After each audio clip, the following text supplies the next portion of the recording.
Tout de suite, l'invité de l'Info Week-end ce matin, maître Muriel Waknin-Melki, présidente de l'organisation juive européenne, l'OJE.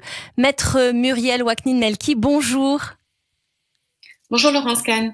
Et merci infiniment d'avoir répondu à l'invitation de Radio J en ce dimanche matin. Alors, il y a 10 ans, l'inconcevable se réalisait dans l'enceinte d'une école française à Toulouse, où des enfants, Gabriel et Arié Sandler, 4 et 5 ans, Myriam Monsonego, 7 ans, furent assassinés par un terroriste au nom de l'islam. La France d'alors qui a réagi à cette tragédie de façon très discrète. Cette France est-elle, selon vous, la même 10 ans après ? C'est une vraie question qu'on peut se poser. En tout cas, en termes d'antisémitisme, cette France est toujours la même.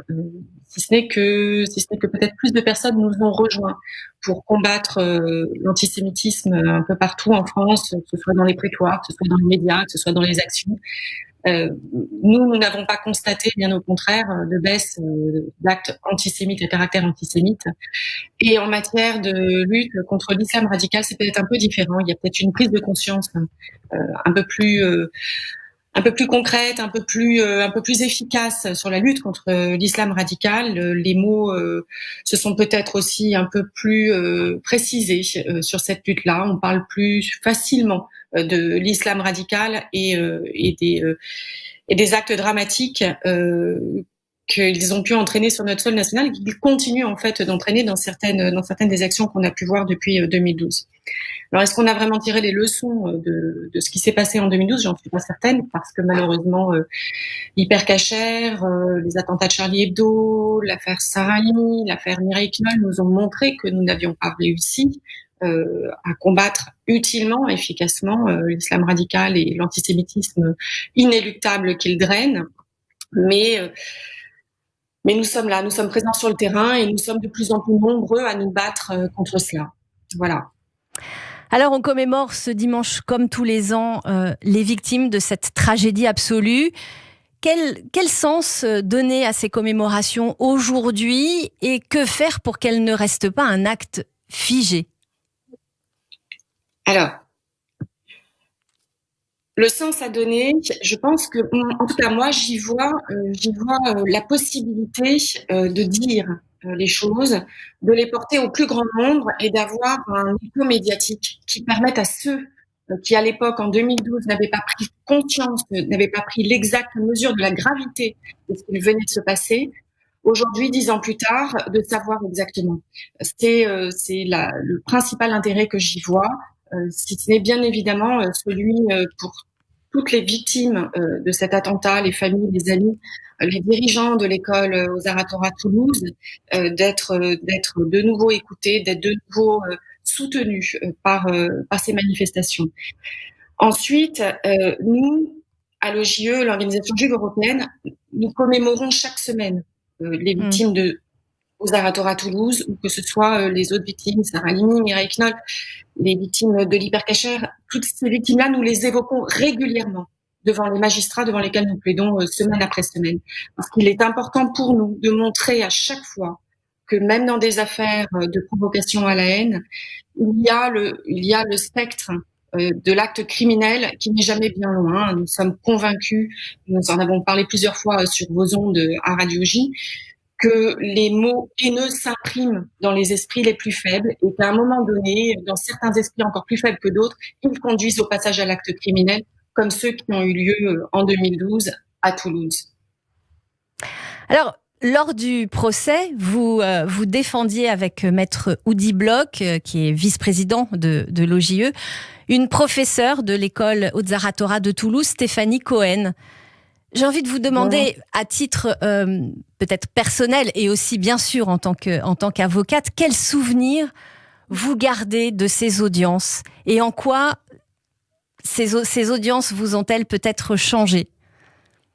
Alors, juste une petite précision, Laurence Kahn, nous défendions un professeur en fait de l'école Ozar Hatorah Toulouse en cause d'appel.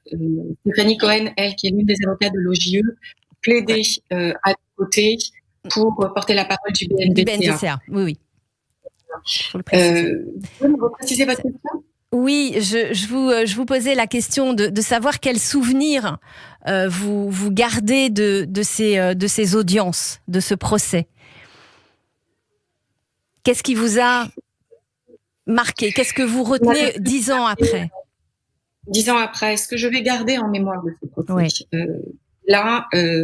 C'est l'avocate, mais c'est évidemment la femme qui parle de manière presque naturelle.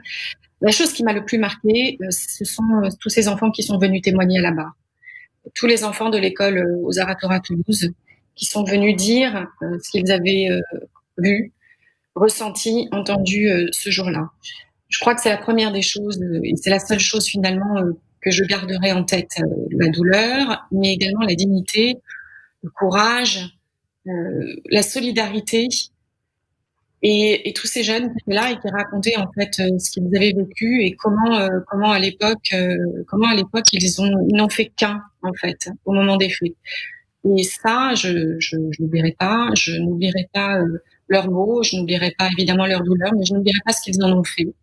Autre chose qui m'a marquée aussi à cette audience, j'ai appris que cette année-là, peu de temps après les faits, je crois une quinzaine de jours, même pas, le professeur, le dirigeant de l'école et Madame Monsonego, son épouse, ont décidé de réouvrir l'école très rapidement. On n'a pas laissé les élèves préparer leur baccalauréat en détresse cette année-là. Ils ont réouvert cette école et à 2 mois des épreuves du baccalauréat, tout le monde s'est venu à travailler et chacun des étudiants de cette école a obtenu son baccalauréat cette année.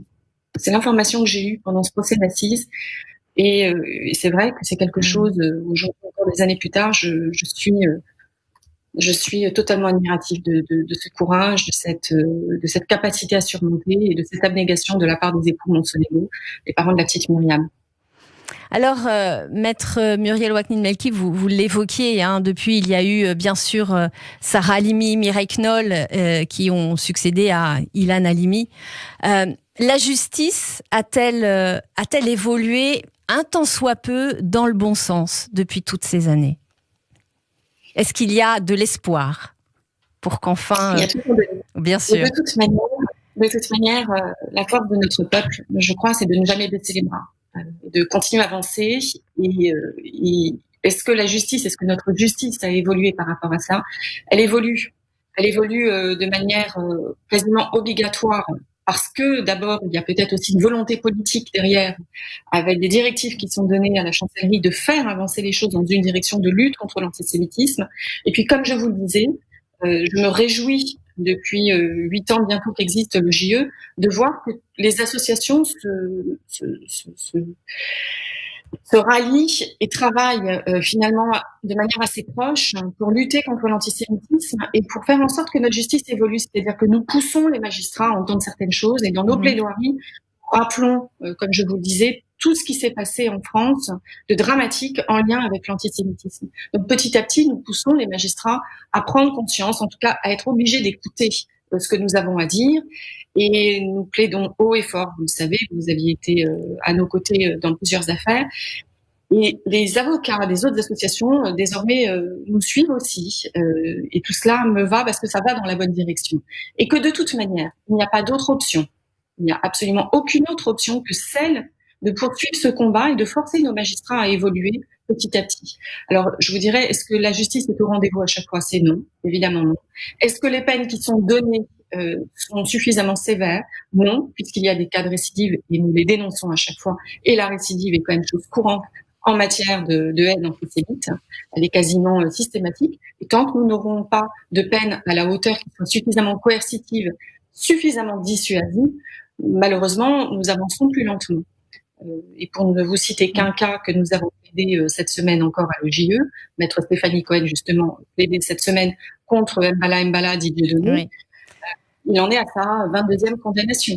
22e condamnation, donc je vous laisse imaginer le nombre d'affaires qu'il y a eu derrière.